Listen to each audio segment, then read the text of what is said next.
क्षण भर में इतना बड़ा हादसा हो जाएगा, रीत को पता न था। कुछ घंटे पहले ही तो राघव ने रात का खाना खाया था। फिर वो बिस्तर पर ही पर्स और कागज कलम लेकर बैठ गया था। रीत जब कमरे में आई तो उसने राघव को काम में लगे देखकर कहा, सोना नहीं है क्या?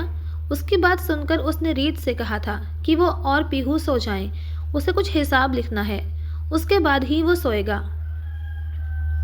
रीत जब सवेरे सोकर उठी तो उसने राघव को जगाना चाहा, पर यह क्या, उसका तो शरीर ठंडा पड़ चुका था। राघव का लिखा हिसाब पर्स में अभी तक रखा हुआ था। कल ही तो वो अपनी तनख्वाह लेकर आया था। एक कागज में राशन का खर्च लिखा था और उसकी रकम अलग रखी हुई थी। दूसरे कागज में पीहू की स्कूल की फीस और अन्य खर्चे दर्ज थे और उनके लिए रुपये अलग कर दिए गए थे। राघव आखिरी प्लान बनाकर चला गया। उसने अपने खर्चों का, अपनी गाड़ी के पेट्रोल का और जेब खर्च का कोई हिसाब नहीं लिखा था। शायद उसे मालूम हो कि अब उसकी ज़रूरत नहीं पड़ने वाली। रीत ने राघव का सूटकेस खोला। उसमें रखा सारा सामान ज्यों का त्यों पड़ा था। एक एक चीज़ को राघव बड़े करीने से सजा कर रखता था। ऑफिस के कागजात रखने के लिए अलग ब्रीफकेस था। व्यक्तिगत चीज़ों का एक रजिस्टर था जिसमें वो खुद के और रीत के नाम, निवेश शेयरों, डिबेंचरों, म्यूचुअल फंडों, जीवन बीमा पॉलिसियों और बैंकों में सावधि जमा के खाते आदि दर्ज करता था। दफ्तर से आते ही वो ये रजिस्टर लेकर बैठ जाता था। कई बार रीत उसके इस काम से ऊबकर फटकार भी दिया करती थी। उसकी फटकार सुनकर वो बोलता, ये सब तो भविष्य के लिए हैं, मेरे लिए, तेरे लिए और इस छोटे पीहू के लिए। राघव को प्लान करने की आदत थी। बड़ी प्लानिंग, छोटी प्लानिंग और रोज़मर्रा की प्लानिंग, यानी प्लान करना ही उसकी ज़िंदगी थी। वो कहा भी करता था, रीत, बिना प्लानिंग के ज़िंदगी कुछ भी नहीं है। जितने दिन जियो अपने अनुसार जियो, ये ज़िंदगी बहुत छोटी होती है और कामों की श्रृंखला बहुत बड़ी लंबी होती है।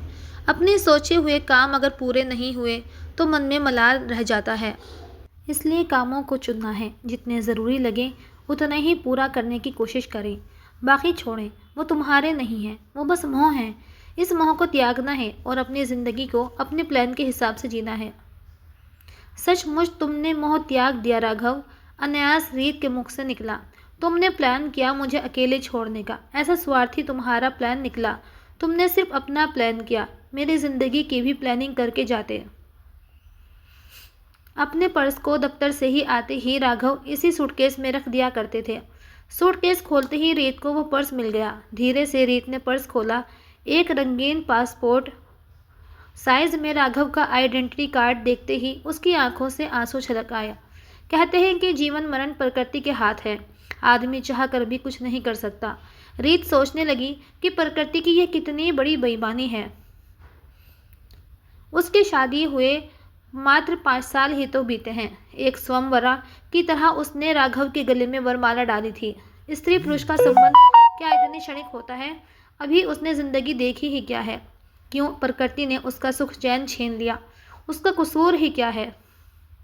इस जन्म में तो नहीं तो क्या सचमुच कुछ जन्म और भी होते हैं? क्या किसी पूर्व जन्म का उसका क्या कोई पाप है? लोग तो यही कहते हैं। रीत के मम्मी पापा ने उसे समझाया, बेटी, पाप धर्म कुछ भी नहीं है। कौन कहता है कि तुम्हें किसी पाप का फल मिला है? बेटी, इस दुनिया में किसी को फूल मिलते हैं तो किसी को कांटे। जिसके हिस्से में कांटे आते हैं वो संघर्षशील बन जाता है।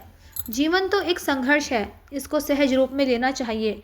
जो होना था वो हो गया, हिम्मत से काम लो, उठो, अपने को सहज बनाओ।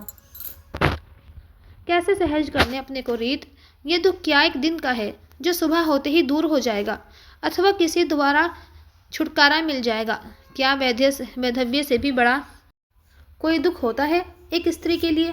एक विधवा का क्या स्थान होता है इस समाज में, वो खूब जानती है।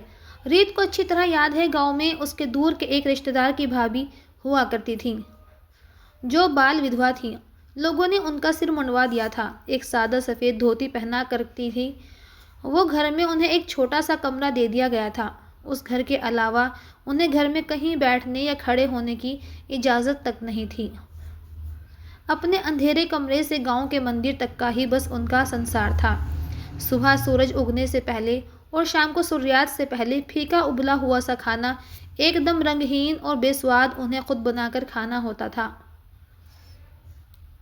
और यदि किसी कारणवश वो अपना खाना ना बना पाई तो फिर पूरा समय भूखे पेट ही काटना पड़ता था, क्योंकि उन्हें घर के रसोई घर से कुछ भी नहीं दिया जाता था। उन्हें किसी के साथ हंसी मजाक या बोलने की इजाज़त तो छोड़ो, किसी पुरुष की ओर तो देखना भी वर्जित था। कोई भी सुबह सुबह उनका चेहरा नहीं देखना चाहता था, और यदि किसी ने गलती से देख भी लिया तो सब उन्हें पता नहीं क्या क्या कहकर जलील करने से पीछे नहीं हटते थे। किसी शुभ अवसर पर उनके कमरे से बाहर निकलने पर सख्त पाबंदी थी। शादी विवाह के शुभ अवसर पर उनकी उपस्थिति की मनाही थी। उनकी छाया तक से लोग दूर भागते थे। रीत भी अब एक विधवा है। पति के दाह संस्कार के दिन सास ने उसके हाथों की चूड़ियां तोड़कर पानी में फेंक दी थी। बिंदी और माथे का सिंदूर धुलवा दिया गया। कितना भयावह और दर्द भरा समय है ये उसके लिए। वो सुहागन नहीं रही। लोग अब उसे घृणा से देखेंगे। घर से और समाज से कटकर रह जाएगी वो। अब तो यही उसका हश्र है। क्या वो इस स्थिति को स्वीकार कर ले? नहीं, ये एक बुज़दिली होगी। वो नए ज़माने की लड़की है। वो दुनिया का सामना करेगी। वो गांव की निरीह भाभी नहीं बनेगी। जिंदगी में एक हादसा ही नहीं आता, और भी आ सकते हैं, पहले से भी बड़े। तो क्या वो जिंदगी इसी तरह हारती रहेगी? नहीं, कभी भी नहीं। रीत ने पर्स को मोड़कर ज्यों का त्यों रख दिया।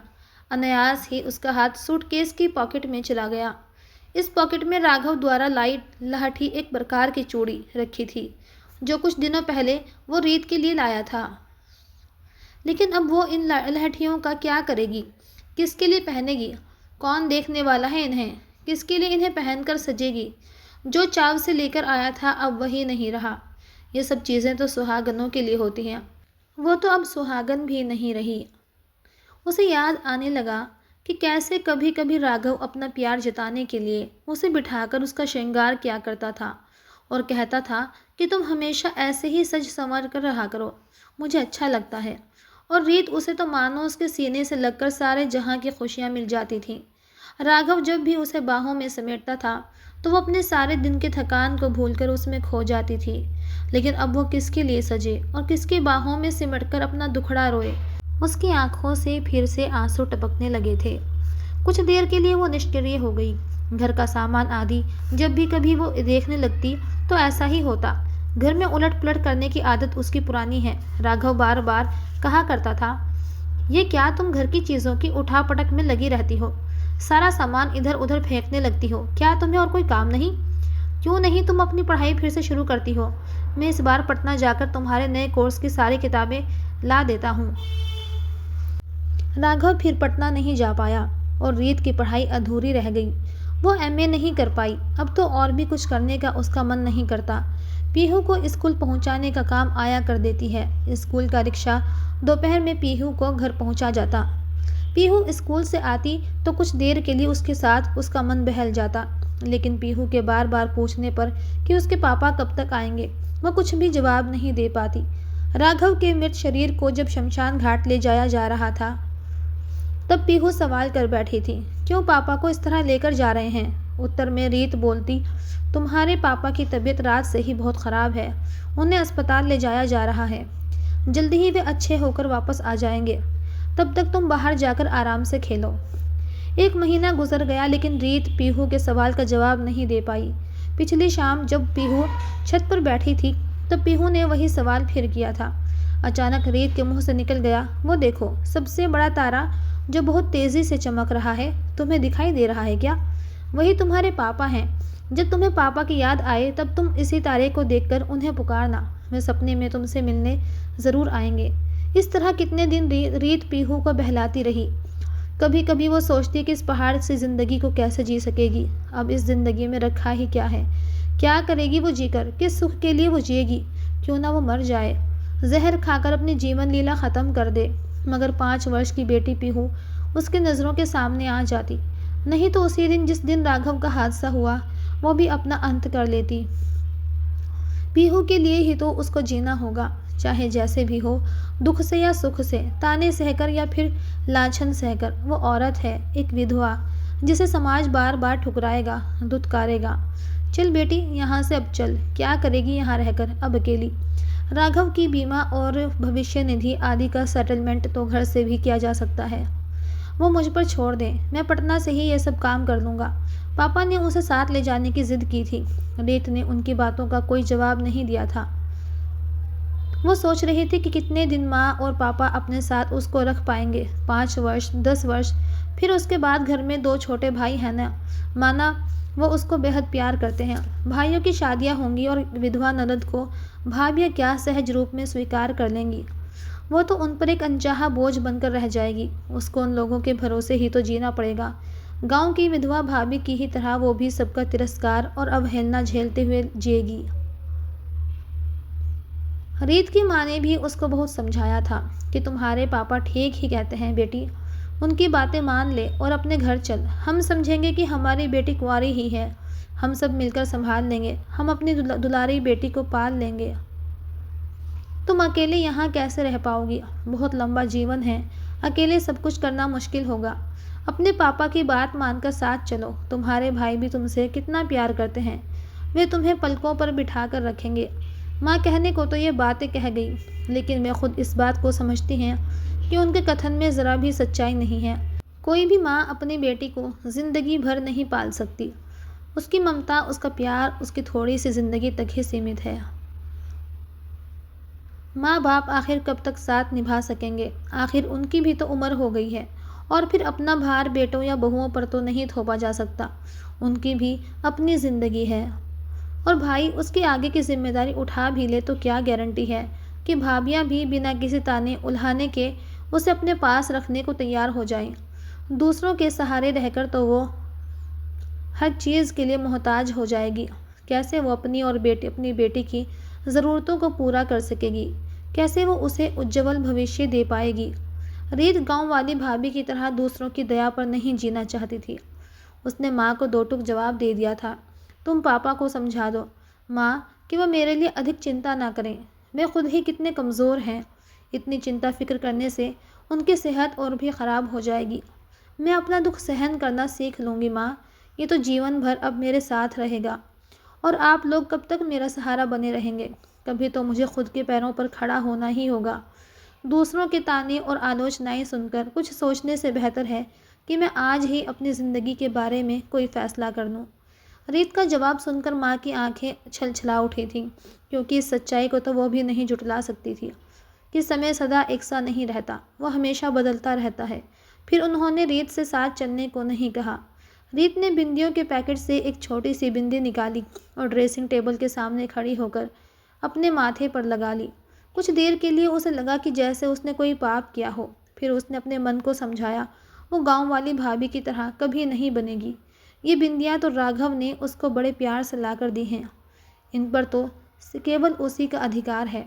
उसकी याद में वो उन्हें हमेशा अपने साथ रखेंगी, चाहे लोग उसे कुछ भी कहें। ये कड़वे सच की तरह हैं, जिन्हें वो राघव के लिए ज़िंदगी भर संजो कर रखेगी। बिंदी वाले पैकेट को उसने फिर वापस रख दिया। अचानक उसकी नज़र राघव की कंपनी के प्रबंध निदेशक द्वारा भेजे गए उस लिफाफे पर पड़ी, जो एक दिन पहले ही उसे मिला था।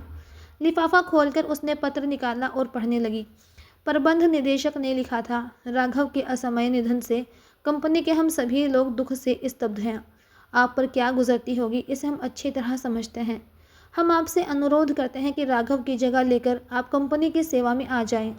आपका समय भी कट जाएगा और हमें खुशी होगी कि हम अपने पूर्व कर्मचारी के परिवार के लिए कुछ कर सके। रीत कुछ क्षण सोचती रही और फिर उसने फैसला ले लिया कि वह नौकरी ज़रूर ज्वाइन करेगी। बिना देर किए उसने सूटकेस से साड़ी निकाली और ड्रेसिंग टेबल के सामने आकर खड़ी हो गई। साउथ सिल्क की साड़ी में वो खूबसूरत दिख रही थी। जैसे ही उसने माथे पर बिंदी लगाई, उसे लगा जैसे गहरे अंधेरे के बाद उजाला हो गया हो। राघव का दफ्तर वाला बैग उसने अपने हाथ में पकड़ा और माँ को कहा, माँ, पापा से कह देना मैं उनके साथ नहीं जा सकती। मैंने अपना रास्ता चुन लिया है। मैं राघव की कंपनी ज्वाइन कर रही हूँ। माँ रीत को एकटक देखती रही, उसके माथे पर लगी बिंदी और चेहरे के तेज भाव को। रीत का वो एक दूसरा ही रूप था, जिसे देखकर माँ के मन में कौतूहल के साथ एक अज्ञात भय पैदा हो गया। पता नहीं ये लड़की क्या करेगी, घर बाहर किस प्रकार रहना चाहिए इसे मालूम नहीं। कुदरत ने उससे शान शौकत, खान पान, रहन सहन और सामान्य ढंग से जीने का हक छीन लिया है। क्या वो नहीं जानती? कुदरत ने ही उसके साथ खिलवाड़ किया है और उससे सब कुछ छीन लिया है। तब सच को छिपाने से क्या फ़ायदा? अपने धर्म और परिवार का ख्याल तो उसे रखना ही पड़ेगा। अब वो पहले की तरह सज संवर कर नहीं रह सकती। आने दो, आज समझाऊंगी मैं उसे एक विधवा को कैसे रहना है और कैसे जीवन जीना है। शाम को रीत जैसे ही अपने दफ्तर से लौटकर आई, माँ ने उसे अपने पास बिठा लिया। रीत बहुत खुश थी। माँ से उसने कहा कि दफ्तर का माहौल उसके अनुकूल है। एमडी से लेकर जीएम, अन्य अधिकारी तथा स्टाफ के सभी सदस्यों से उसको आदर मिला। राघव कंपनी में एजीएम के पद पर था। वही जगह रीत को भी मिली। दफ्तर में एजीएम का एक और पद है जिस पर फिलहाल मुंबई से मुकेश ने ज्वाइन किया है। मुकेश और राघव ने एक ही दिन कोलकाता में कंपनी में ज्वाइन किया था। मुकेश से कोलकाता में ही रीत की मुलाकात हुई थी। एक बार राघव ने अपने घर उसे खाने पर बुलाया था, फिर उसका ट्रांसफ़र मुंबई में हो गया था। आज दफ्तर में उससे भेंट होने पर पुरानी याद ताज़ा हो गई। उसने राघव की मृत्यु पर काफ़ी अफसोस प्रकट करते हुए कहा, भाभी आप इस दफ्तर में आ गई हैं, आपने बहुत अच्छा किया। ये सब तो ठीक है बेटी, कंपनी ज्वाइन कर ली, मैं मना नहीं कर रही, लेकिन तुम इस तरह मत रहो। तुम्हें रंगीन कपड़े बिंदी छोड़कर सादे ढंग से जीना है। हमारे समाज में एक विधवा औरत रंगीन कपड़े पहने, कोई शौक करे, ऐसी इजाज़त नहीं। और मैं ये बिल्कुल नहीं चाहती कि लोगों को तुम्हारे विषय में चर्चा करने का कोई भी अवसर मिले। इसलिए आज के बाद तुम एकदम साधारण तरीके से रहोगी। बिंदी, काजल और लिपस्टिक का ज़रा भी इस्तेमाल नहीं करोगी। माँ ने जैसे अपना हुक्म जारी कर दिया। माँ ऐसा मत कहो, मैं एक विधवा की तरह नहीं जी सकती। मेरा दम घुट जाएगा, मेरी पीहू मर जाएगी। मुझे इन खोखले बंधनों से उभरने दो। माँ मैं अपनी ज़िंदगी को अपनी बेटी के साथ भरपूर जीना चाहती हूँ। मुझसे जीने का हक मत छीनो माँ। मुझे बल दो माँ कि मैं इन बुरे रीति रिवाजों का खुलकर सामना कर सकूँ और खुलकर हंसी खुशी के साथ अपना जीवन जी सकूँ राघव मुझे छोड़कर चला गया है, इसमें मेरी क्या गलती है? और वो ये तो कहकर नहीं गया कि मुझसे खुलकर जीने का अधिकार ही छीन लिया जाए। मैं जीवित हूँ माँ, और मरी नहीं हूँ मैं अधिकार के साथ खुलकर हंसी खुशी अपना शेष जीवन जीना चाहती हूँ। रीत ने अपना साहस दिखाया। ये कैसे होगा बेटा? मैं मान भी जाऊँ, लेकिन तुम्हारे पापा वो ज़रा भी नहीं मानेंगे। हमारा धर्म, ये समाज हमें सुख चैन से जीने नहीं देगा। उसकी चिंता तुम मत करो माँ, हमें ढंग से जीने का पूरा अधिकार है। जो धर्म हमें अपने पथ से डिगा दे उसे हम नहीं मानते, और ये समाज जो खुद कुरीतियों के दलदल में फंसा हुआ है उसकी हम क्यों सुनेंगे? हम जैसा चाहेंगे समाज वैसा ही बनेगा। माँ ने फिर कुछ जवाब नहीं दिया। शायद रीत की बातों का उन पर अनुकूल असर हुआ। वो समझने लगी कि ज़माना बदल गया है। नए विचारों का साथ देने में ही अब भलाई है। वक्त के साथ पुराने पत्ते झड़ते गए और उसकी जगह नए पत्ते मुस्कुराने लगे। रीत के भीतर भी नई नई कौपलें उग गईं। दफ्तर में रीत का मन लगने लगा। वहाँ काम करने वाले सभी कर्मियों से उसकी दोस्ती बढ़ती गई, खासकर मुकेश से। एक दिन मुकेश को उसने अपने घर बुलाकर माँ से मिलवाया। माँ ने उत्सुकतावश उससे पूछ लिया कि वो कहाँ का रहने वाला है, उसके घर और कौन कौन है तथा वो किस बिरादरी का है। मुकेश ने स्पष्ट शब्दों में माँ को समझाया था कि वो रांची के आदिवासी परिवार से है और उसके घर में माता पिता और शादीशुदा 2 बहनें हैं। वैसे हम खाँटी हिंदू हैं, लेकिन किसी दकियानूसी धर्म या नीति से बंधे नहीं हैं। हमारा परिवार एक उन्मुक्त परिवार है, उसमें दुनिया की सभी जातियाँ और धर्म समाहित हैं। इंसानियत ही हमारी जाति है और वही हमारा धर्म है। बेटा ये सुनने में अच्छा लगता है, लेकिन हमारा समाज और धर्म इसकी इजाज़त नहीं देता। हम इनसे बंधे हैं, अपने मन से कुछ नहीं कर सकते। माँ जी आप लोगों को कुछ नहीं करना, करने वाले तो हम लोग हैं ही। आप बुजुर्ग लोग बस स्वीकारते जाइए, समाज और धर्म में बदलाव अपने आप आ जाएगा। तुम ठीक कह रहे हो बेटा। माँ जी आपने स्वीकार कर लिया, फिलहाल बस इतना ही काफ़ी है। मुकेश बोलकर जैसे निश्चित हो गया। मुकेश और रीत के बीच दोस्ती गहराती जा रही थी। एक दिन आखिर मुकेश ने हिम्मत करके रीत के सामने शादी का प्रस्ताव रख ही दिया। इस पर रीत ने कहा कि मैं अकेली नहीं हूँ, मेरे साथ मेरी 5 वर्ष की बेटी पीहू भी है। मुकेश क्या तुम उसे भी स्वीकार करोगे? ऐसा क्यों बोलती हो? पीहू तो तुम्हारी बेटी है, तो वो मेरी बेटी भी है। हमारे लिए एक बच्चा काफ़ी है, अब और की नहीं ज़रूरत हमें। मुझ जैसी एक बच्चे की माँ और विधवा औरत से तुम शादी के लिए तैयार हो गए मुकेश, ये तुम्हारा बड़प्पन है। अरे तुम्हारी तुलना में मेरा बड़प्पन कोई अर्थ नहीं रखता रीत। तुम जैसी उच्च खानदान की लड़की एक आदिवासी से संबंध करने को तैयार हो गई। इस पर आज ही नहीं आने वाली पीढ़ी भी नाज करेगी। धर्म, समाज और जातिवाद की कुरीतियों पर जो तुमने कुठाराघात करने का साहस किया है वो प्रशंसनीय है। आखिर दोनों की सहमति मिल गई और एक दिन दफ्तर के सहकर्मियों के साथ दोनों ने कोर्ट में शादी कर ली। माँ को पता चला, उन्होंने तो रीत से बस इतना ही कहा कि मैं तो मान गई, लेकिन तुम्हारे पापा बर्दाश्त नहीं करेंगे और धर्म समाज से तुम्हें जिंदगी भर लड़ना पड़ेगा। रीत ने माँ को साथ रहने के लिए मना लिया। सोचा माँ साथ रहेंगी तो पापा ज़रूर आएंगे और किसी भी तरह उन्हें वो मना ही लेगी। ये सोचकर ही रीत के भीतर एक खुशी की लहर दौड़ गई। रीत ने अपने ऊपर लगने वाले विधवा के ठप्पे का अंत कर दिया। कोई अब उसको विधवा नहीं कह सकता, वो सदा सुहागन रहेगी। अब उसकी ओर कोई उंगली नहीं उठा सकता। आज की कहानी यहीं तक थी। कहानी पसंद आए तो लाइक कीजिएगा।